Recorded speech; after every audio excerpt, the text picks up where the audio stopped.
শুধুমাত্র 1 কাপ ময়দা আর half cup চিনি দিয়ে তৈরি করতে পারবেন বিহারের বিখ্যাত এই খাজা রেসিপি। আসসালামু আলাইকুম দর্শক, আশা করি সবাই ভালো আছেন। ঘরে থাকা সামান্য কিছু উপকরণ দিয়ে তৈরি করতে পারবেন এই খাজা রেসিপি। আর আজকের খাজা রেসিপিটা একদম সহজভাবে ভাজ করে আপনাদের দেখাবো, যাতে খাজা বানাতে কোনো রকম সমস্যায় আপনাদের পড়তে না হয়। আর ভিডিও ভালো লেগে থাকলে আমার চ্যানেলটি সাবস্ক্রাইব করে লাইক কমেন্ট শেয়ার করে দিবেন। এখন খাজা তৈরি করার জন্য একটি মিক্সিং বলে নিয়ে নেব 1 কাপ পরিমাণে ময়দা। খাজা তৈরি করার জন্য ময়দা দিলেই বেশি ভালো হয় আর অনেকটা খাস্তাও হয়। এখন দিয়ে দিয়েছি 1 টেবিল চামচ পরিমাণে চিনি আর দিয়ে দেব সামান্য পরিমাণে লবণ। এই চিনিটা দেওয়ার ফলে খাজা যখন ভাজবো তখন খুব সুন্দর গোল্ডেন কালার আসবে আর দেখতেও অনেক ভালো লাগবে।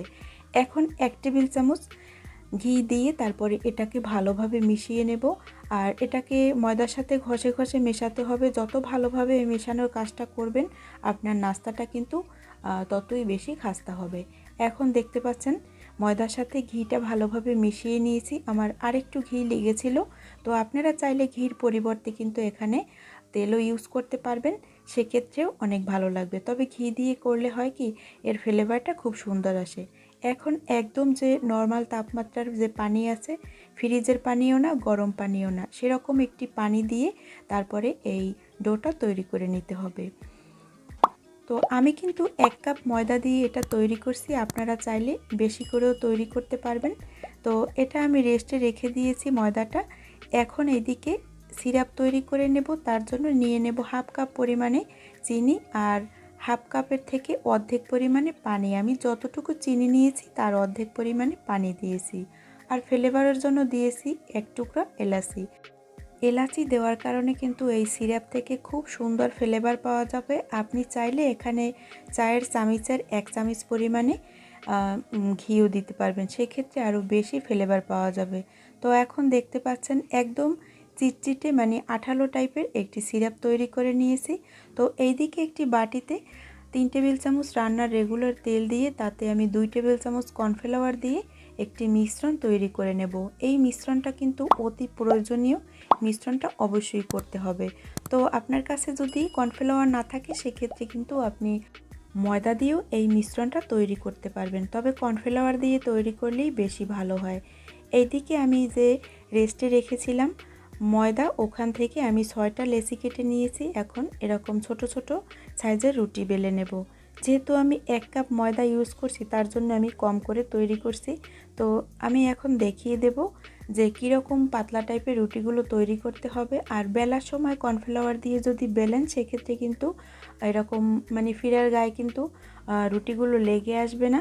এখন এরকম একটি প্লেট নিয়ে আবার একটু কর্নফ্লাওয়ার ছিটিয়ে তারপরে সবগুলো রুটি একই সাইজের আমি বেলে নেব।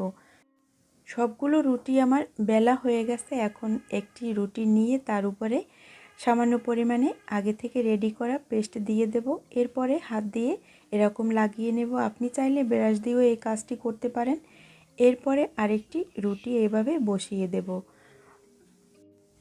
এইভাবে একটির উপরে আরেকটি রুটি বসিয়ে সবগুলো রুটি একভাবে তৈরি করে নেব। আর এরকম এখন বড় সাইজের একটি রুটি তৈরি করে নিতে হবে। রুটি একদমও পাতলা না আবার একদমও মোটা না, এমন সাইজের একটি রুটি তৈরি করে নিব। আর এখন এর উপরে আবারও সেই আগে থেকে রেডি করা পেস্ট দিয়ে ভালোভাবে লাগিয়ে নিতে হবে।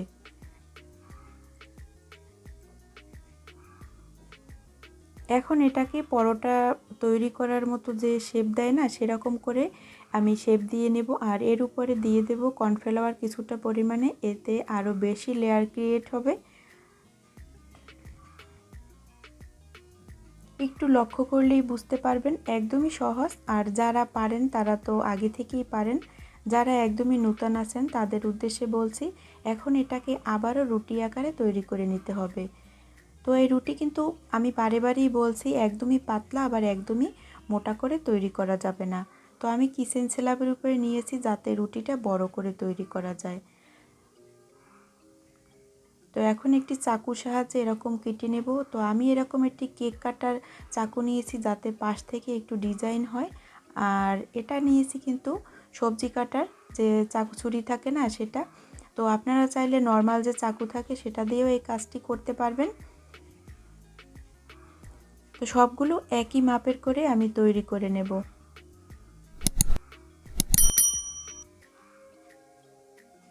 আর কতটুকু পুরুত্ব রেখেছি দেখে তো নিশ্চয়ই বুঝতে পারছেন। এখন এদিকে ফ্রাই প্যানে কিছুটা পরিমাণে তেল দিয়ে তারপরে এখন নাস্তাগুলো ভেজে নিতে হবে।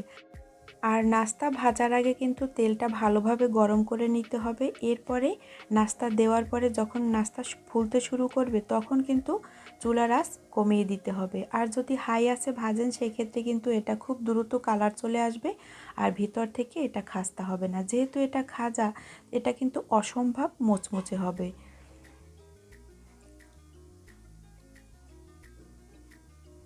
তো এখন সবগুলো নাস্তা আমি একইভাবে ভেজে নেব আর পরের ব্যাচও আমি একই রকম ভেজে নিয়েছি।